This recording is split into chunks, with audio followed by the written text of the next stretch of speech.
Sejam bem-vindos ao canal de Fora da Gaiola, eu sou David Aço. Hoje a gente vai falar sobre música do mundo e música cristã, cara. O crente pode ouvir música do mundo? Não, senhor. Essa pergunta que me fez foi Ana Sacerdote, uma amiga minha lá de Salvador. Desde já, tamo junto, Aninha, aquele abraço.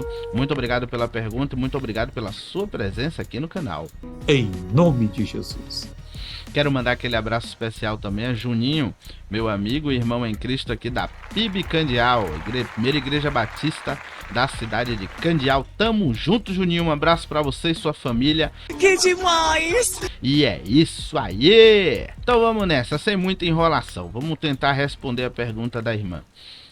Existe um tipo de cisma cristã, né, que vem já desde muito tempo, vem desde a época da igreja primitiva, né, desde que se tenha registro histórico escrito, né, desde que se tenha alguma coisa escrita, existe um conflito entre a igreja e a cultura.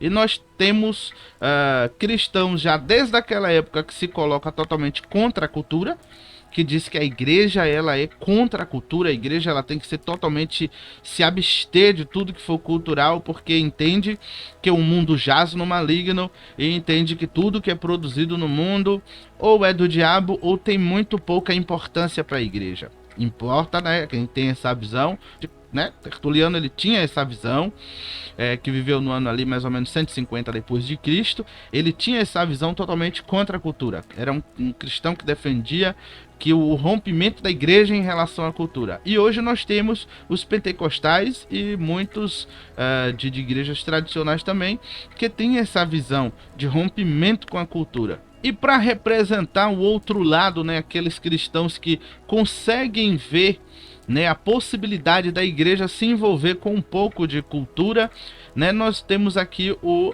Orígenes, que ele era um cristão que dizia, bom, tudo é de Cristo, Cristo é quem sustenta toda a vida e a graça comum nas pessoas que não são cristãs, né, não é porque ela não é cristã que ela não pode produzir alguma coisa que de fato possa glorificar a Deus em algum nível, né? Então nós temos aqui o Orígenes, que ele era a favor do envolvimento da igreja com a cultura. Ele acreditava que tudo é possível da igreja experimentar sem se corromper. É possível a igreja experimentar algum nível de cultura, né, sem se corromper. Inclusive Orígenes utiliza muito a filosofia platônica e Orígenes ele é tido como um gênio, né? Ele é um dos pais da igreja, né, que eu gosto de dizer que era pai da igreja, um escritor dos primeiros séculos que é sensacional.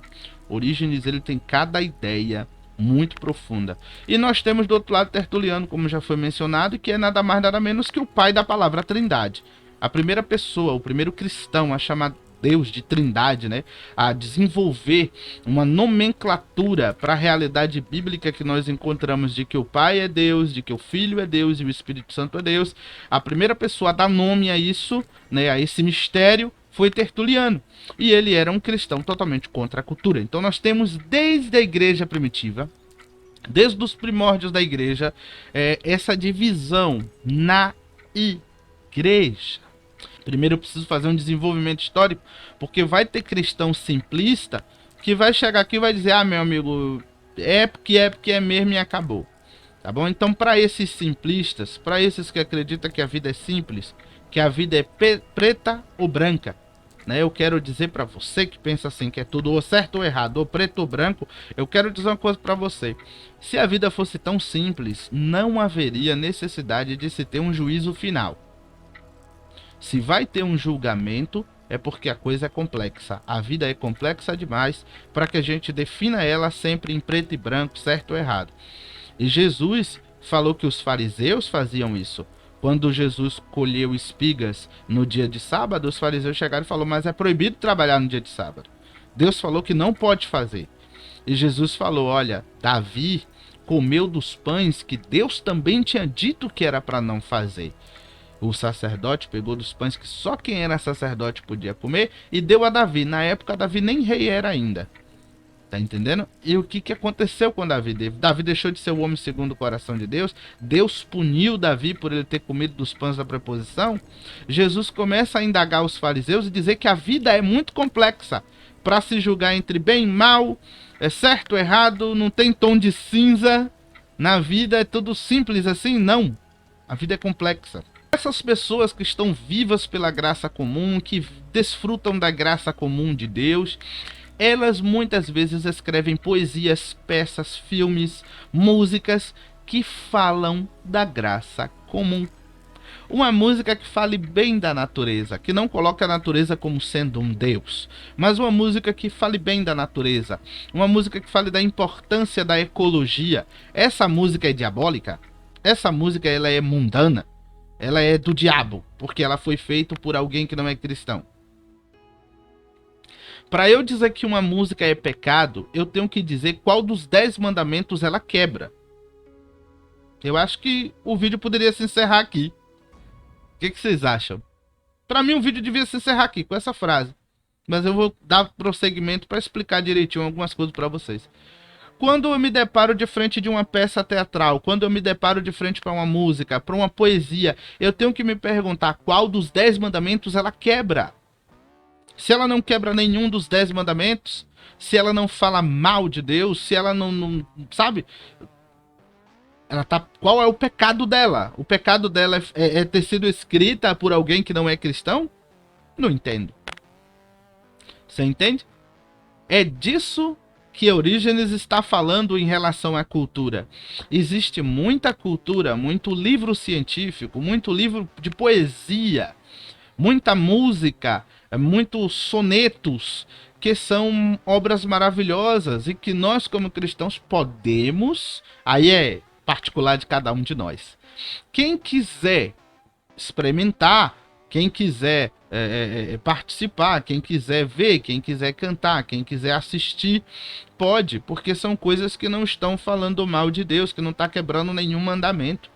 Não é pecado você ouvir alguma coisa ou assistir alguma coisa que não quebre os 10 mandamentos. Vai acusar de que pecado?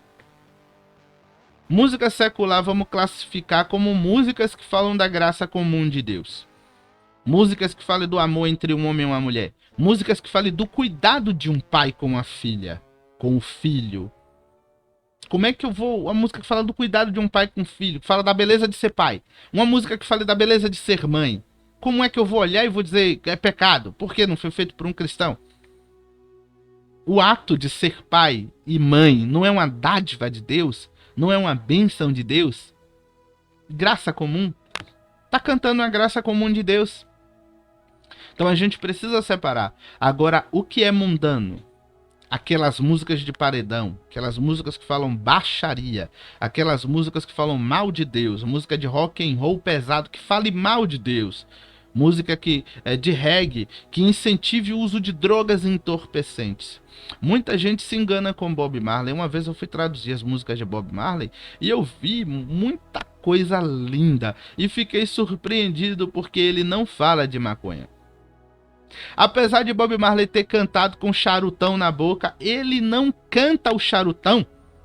Ele canta a beleza da vida, ele canta a necessidade de amar o próximo, ele canta a necessidade de se preservar a natureza, ele canta a necessidade da sociedade fazer uma autocrítica e viver melhor uns com os outros. Bob Marley não canta a violência, cara.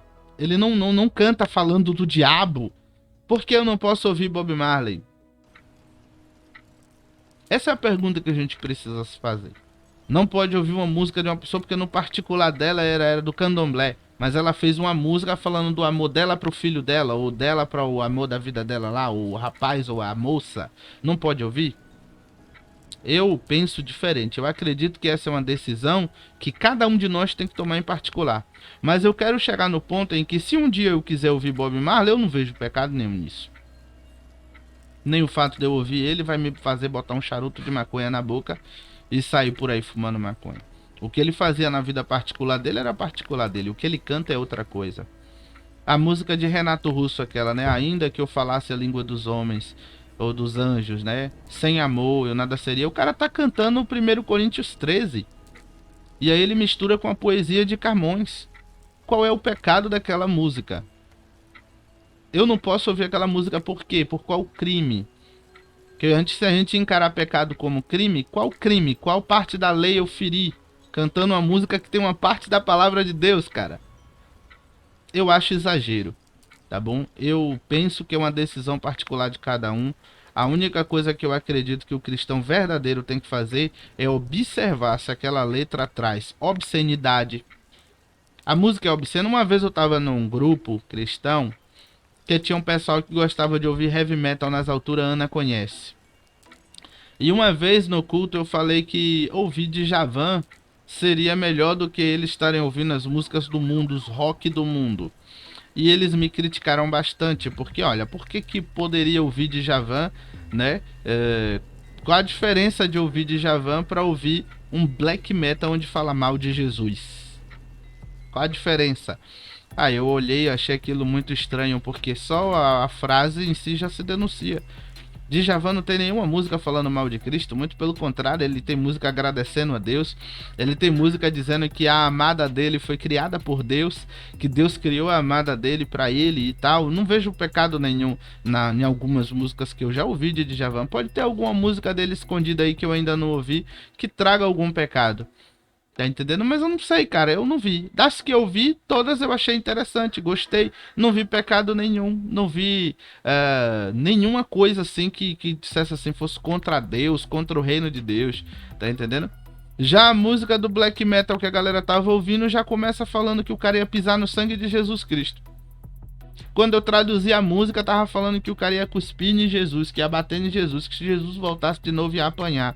Cara, é de uma cauterização gigantesca você querer comparar uma música de Renato Russo com um paredão que passa aí, onde a mulher fica cantando coisas que eu não posso nem falar aqui, né? Que vai dar, que senta, que isso, que aquilo. Cara, tu comparar um negócio desse com ainda que eu falasse a língua dos anjos e dos homens, sem amor eu nada seria.